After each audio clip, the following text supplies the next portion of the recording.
Bharatiya Janata party को तेलंगाना से कोई लेना देना नहीं है। जो तेलंगाना के खिलाफ आवाज़ उठाए वो नरेंद्र मोदी जी को तेलंगाना में वोट मांगने का हक नहीं है। राहुल गांधी के बारे में सब दुनिया जानती है कि राहुल गांधी कैसा आदमी है, कितना ईमानदार है।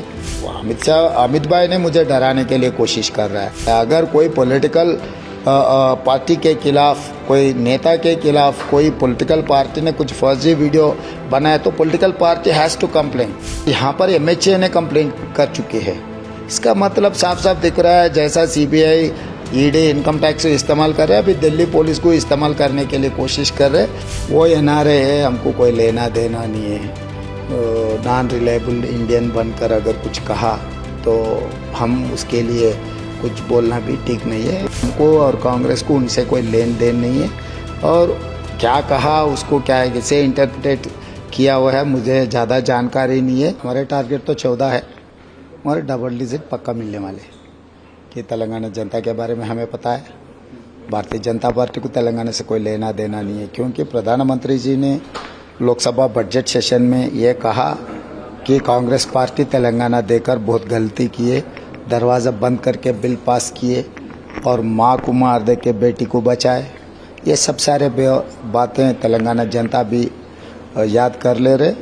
अभी जो तेलंगाना के खिलाफ आवाज़ उठाए वो नरेंद्र मोदी जी को तेलंगाना में वोट मांगने का हक नहीं। आप कह रहे हैं कि अगर बीजेपी 400 पार कर गई तो संविधान बदल दिया जाएगा, आरक्षण खत्म कर दिया जाएगा, लेकिन मोदी जी कहते हैं जब तक वो जिंदा हैं संविधान नहीं बदला जाएगा। क्या कहना है? इसका मतलब अगर मोदी जी को प्रधानमंत्री नहीं बनाए, भारतीय जनता पार्टी दूसरे नेता को अगर प्रधानमंत्री बनाए तो हो जाएंगे ना। इनका मतलब वही है ना। अगर आगे RSS चाहे मोदी जी को हटा देकर और किसी को प्रधानमंत्री बनाए समझो, तब हो सकता है ना। हम ये बात पूछ रहे हैं, ये सवाल कर रहा है नरेंद्र मोदी जी भारतीय जनता पार्टी को 2021 सेंसेक्स क्यों नहीं किया। 140 ईयर्स 1881 ब्रिटिशर्स ने शुरू किया और 10 साल जनता के गिनती करने का। 140 साल के बाद नरेंद्र मोदी जी वो काम नहीं किए, उसका कोई जवाब नहीं है। एंड कांग्रेस पार्टी ये बात साफ कह दिया कि 50% जो कैप है रिजर्वेशन में, वो कैप निकालने का, BC रिजर्वेशन बढ़ाने के लिए हम लोग साफ साफ वादा किए। मगर भारतीय जनता पार्टी इसके खिलाफ है। क्यों खिलाफ है, इसका जवाब भी नहीं दिए। इसीलिए दाल में कुछ काला है। बीजेपी कह रही है कि अगर कांग्रेस आएगी तो दलितों का आरक्षण खत्म कर मुसलमानों को दे दिया जाएगा। क्या कहना है? भाई, दलित और आदिवासियों को, ट्राइबल्स को रिजर्वेशन हमने दिया, OBC रिजर्वेशन हमने दिया, माइनॉरिटी रिजर्वेशन में भी तेलंगाना आंध्र प्रदेश में हमने दिया। किसी का लेके किसी को नहीं दिए। इसीलिए हम लोग ये बात कह रहे हैं कि OBC रिजर्वेशन बढ़ाने के लिए 50% कैप निकालने का वादा हम कर रहे हैं। SC ST रिजर्वेशन हमने लागू किए, भारतीय जनता पार्टी तोड़ी किए। तो हम जो रिजर्वेशन दिया हुआ है हम क्यों हटाएंगे। भटकाने के लिए भारतीय जनता पार्टी कोशिश कर रहे हैं। उनके कामयाबी कुछ नहीं है अभी बोल लेने के लिए। 10 साल के बाद वो पूरा फेल हो गए। इसीलिए वो चर्चा नहीं होना, इसीलिए लोगों को कंफ्यूज कर देना, कंफ्यूजन में कुछ वोट लेने के लिए कोशिश कर रहे हैं। इससे कोई फ़ायदा नहीं है। लोग भी होशियार है, वो लोग भी SC ST रिजर्वेशन के वजह से doctors, lawyers, engineer, IAS IPS बन चुके हैं। वो लोग भी काफ़ी समझदार है। कौन क्या कह रहा है, किसका इशारा कहाँ चल रहा है, सबको पता है। मोदी जी आरोप लगा रहे हैं कि तेलंगाना कांग्रेस RR टैक्स के नाम पर लोगों को लूट रही है, इसका आधा हिस्सा दिल्ली भेजा जा रहा है। क्या यह सच है? अभी प्रधानमंत्री जी नरेंद्र मोदी जी उतना बड़ा कुर्सी में बैठकर ऐसे बातें करना उनके लिए कोई शोभा नहीं है। राहुल गांधी के बारे में सब दुनिया जानती है कि राहुल गांधी कैसा आदमी है, कितना ईमानदार है। उनके 3 जनरेशन्स प्राइम मिनिस्टर थे, खुद का घर नहीं है। पैसे लेकर क्या करेगा राहुल जी। जिसको खुद का घर नहीं है, खाली तेलंगाना में 25 लाख इंदिरा आवास बना के दिया हुआ है।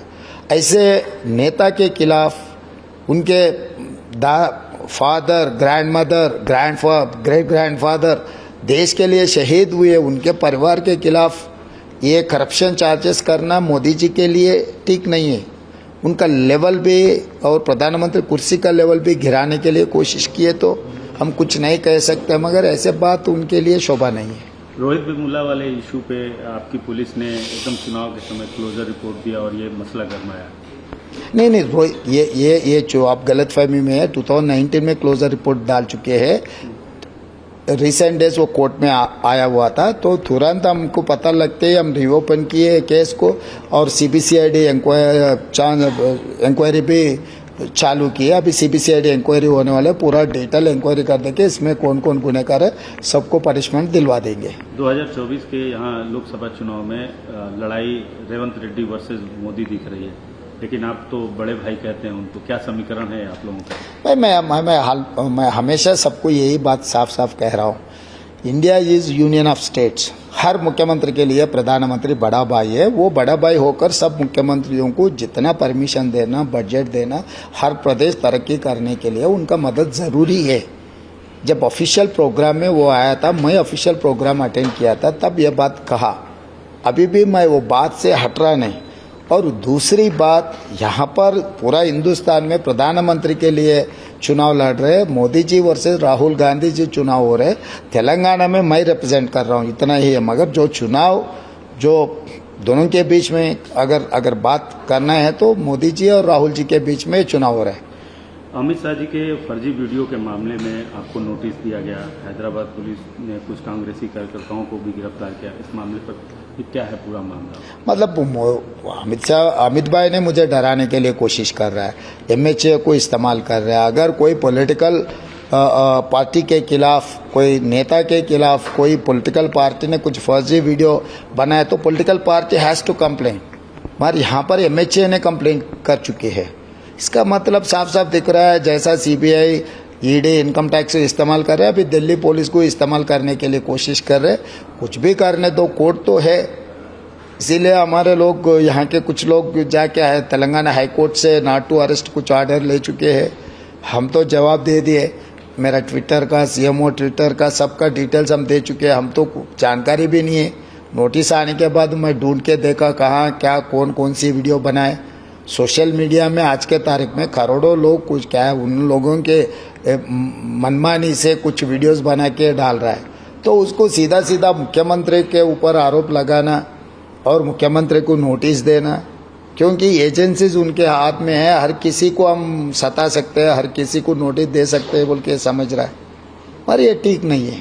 बीआरएस के जो वर्किंग प्रेसिडेंट हैं केटीआर, वो कहते हैं कि राहुल गांधी जी अडानी को गाली देते हैं, आप जाके हाथ मिलाते हैं। मोदी जी को वो चौकीदार चोर बोलते हैं और आप मोदी जी को बड़ा भाई बोलते हैं। इस पर क्या कहना? अभी वो तो स्पेड फोर्स है, मतलब 1000 रुपए का नोट जैसा है ना, अब उसका हिस्ट्री है, कोई फ्यूचर नहीं है। तो केटीआर केसीआर कुछ भी कहा ना, उसको जवाब देने का ठीक नहीं समझता हूँ कि वो जो रद्द हो गया ना 1000 की नोट, वो उतना ही है। इंडियन ओवरसीज कांग्रेस के पूर्व अध्यक्ष सैम पित्रोदा ने टिप्पणी की कि पूर्वी भारतीय जो हैं चीनी जैसे दिखते हैं और दक्षिण भारतीय अफ्रीकी जैसे दिखते हैं। इस पर आपका क्या है? वो एनआरए है, हमको कोई लेना देना नहीं है। नॉन रिलायबल इंडियन बनकर अगर कुछ कहा तो हम उसके लिए कुछ बोलना भी ठीक नहीं है। ओवरसीज कांग्रेस के अध्यक्ष रहे हैं वो हो गया, अभी इस्तीफा भी दे चुके हैं। हमको और कांग्रेस को उनसे कोई लेन देन नहीं है। और क्या कहा, उसको क्या कैसे इंटरप्रेट किया हुआ है, मुझे ज़्यादा जानकारी नहीं है। जहाँ तक मुझे जानकारी है, ऐसा कोई भी कुछ कहा तो वो ठीक नहीं है। Anyway he has resign from the Congress party, तो we don't have any relation with resigned person. And Owaisi ji से आपका क्या रिश्ता है? क्योंकि कहा जा रहा है कि अपने कांग्रेस ने डमी कैंडिडेट उतार दिया है और कई जगह आप ओवैसी के साथ गलबैयां करते हुए देखे गए हैं। क्या ये रिश्ता क्या है? नहीं, अभी ऑफिशियल प्रोग्राम्स में वो एक पार्टी अध्यक्ष है, हैदराबाद पार्लियामेंट का एमपी है। तो जब एमपी के साथ एक मुख्यमंत्री बैठे तो हम ऑफिशियल प्रोग्राम से, हम कोई पर्सनल, हम फैक्शनिस्ट नहीं है, नहीं तो पर्सनल हमारा कोई परिवार के दुश्मन नहीं है। तो ये वो एक इलेक्टेड रिप्रेजेंटेटिव है, एक पार्टी का अध्यक्ष है, और मैं भी एक मुख्यमंत्री हूँ, एक पार्टी का अध्यक्ष हूँ। कहीं पर मिले तो हम ठीक ठाक से बात कर लेते हैं। और उनका आइडियोलॉजी क्या है, उनके वो हिसाब से वो बीजेपी बार बार कह रही है कि आप डमी कैंडिडेट उतार रहे हैं, आप उनको। अरे भाई मैं बोलता हूँ 14 के 14 बीजेपी का सब डमी कैंडिडेट है, ऐसा भी कह सकता हूँ। ऐसा कहने से थोड़ी राजनीति हो जाएंगे। वो लोग हिंदू को टिकट देकर पूरा मुसलमान को इकट्ठा करके ओवैसी को देने के लिए, वो लोग ओवैसी को जिताने के लिए कोशिश कर रहा है। वो लोग क्यों मुसलमान को नहीं दिए? मैं जिला अध्यक्ष को टिकट दिया हूँ। आपकी पार्टी में एक सुगबुगाहट है कि आप पीसीसी भी हैं और सीएम भी हैं, दोनों पोस्ट होल्ड कर रहे हैं, तो पीसीसी पे किसको बिठा रहे हैं? अभी पता नहीं, ये सीसी हैज़ टू डिसाइड, क्योंकि हम लोग यहाँ से डिसाइड नहीं होते। ये सीसी अध्यक्ष has to decide, who has to take charge. Election के बाद अभी कुछ जो चर्चा हो जाएंगे तब पता लगेगा, तब आपको मैं दिखाऊंगा। पीआरएस और बीजेपी दोनों आपके 6 गारंटी पे सवाल उठा रहे हैं, और उदाहरण कर्नाटक का आपके जो राज्य है, आपकी पार्टी की सरकार है, और 6 गारंटी पे पब्लिक मीटिंग में ऐसी बातें कही जा रही हैं कि वो बस लॉलीपॉप है जैसा। क्या कहना है इस पर? भाई ये अभी 10 साल इनो सरकार चला है, 10 साल उनो सरकार चला है। उनका 2014 एंड 2019 इलेक्शन मैनिफेस्टो ले लेंगे। मेरा 2023 इलेक्शन मैनिफेस्टो लेके अगर चर्चा करने के लिए वो लोग तैयार है तो मैं ये तैयार हूँ। कैसे भी बजट सेशंस आने वाले, बजट सेशंस में चर्चा करेंगे, बहस करेंगे। उसमें 10 साल में वो लोग क्या किए, मोदी जी 10 साल में दिल्ली में क्या किया, हम लोग साउथ इंडिया में क्या किए, तेलंगाना में, सब सारे बहस करेंगे असेंबली में। तब पता लगेगा कि कौन क्या किए, लोग किसको अभी वोट देने वाले हैं, लोग किसके साथ है। अभी तो 15 दिन में कुल्लम कुल्ला हो जाएंगे, पानी का पानी दूध का दूध अलग हो जाएंगे। भाजपा नेता नवनीत राणा कल हैदराबाद में थी, उन्होंने कहा अकबरुद्दीन ओवैसी के पुराने जो कंट्रोवर्शियल स्टेटमेंट है 15 मिनट वाला, उन्होंने कहा 15 मिनट छोड़ो, 15 सेकंड मेरे को दो, हम बता देंगे। इस पर क्या कहना है? मुझे तो अभी तो ध्यान नहीं है ऐसे, वही इसीलिए मैं कह रहा हूँ ना, जब वोट नहीं मिल रहा है तो ये ऐसे कंट्रोवर्सीज के ले आकर वोट लेने के लिए कोशिश कर रहे हैं। यहाँ के लोग बहुत समझदार है, होशियार भी है। ऐसे कंट्रोवर्सीज में हम लोग कोई पढ़ते नहीं, वोट मिलते नहीं उन लोगों को। वोट के लिए सब सारे ड्रामा कर रहे हैं, ड्रामा बंद करो बोल के मैं एक ही बात कह सकता हूँ बीजेपी नेता लोगों को। उन्होंने एक बात और कहा कि ये जो एमआईएम को और कांग्रेस को जो वोट पड़ रहा है वो वोट पाकिस्तान को पड़ रहा है। भाई ये जो सरकार चला है केंद्र में, ऐसे लोग ऐसे बात कहने के वजह से इन लोगों को कुछ मिलने वाले नहीं है। इतना गिरावट स्टेटमेंट देने से देश के लिए कोई शोभा नहीं है। इसीलिए मैं बार बार इन लोगों से कहता हूं कि ऐसे भाषण छोड़ दो, ये ठीक नहीं रहेगा, ये देश के लिए भी अच्छा नहीं है। कि इस देश में जितने भी मुसलमान लोग हैं इस देश के हैं, वो लोग आज़ादी के लिए बहुत सारे लोग लड़ चुके हैं। तो इसीलिए अब मुसलमान और हिंदू में विभाजन ले आकर चुनाव जीतने के लिए जो कोशिश कर रहे, इस बार कामयाबी नहीं होने वाले। मुख्यमंत्री जी, साउथ के 5 राज्यों में से एक राज्य के आप मुख्यमंत्री हैं और साउथ की पॉलिटिक्स आप स्टार कैंपेनर भी रहे। कर्नाटक में आप गए, केरल में गए आप चुनाव लड़ने।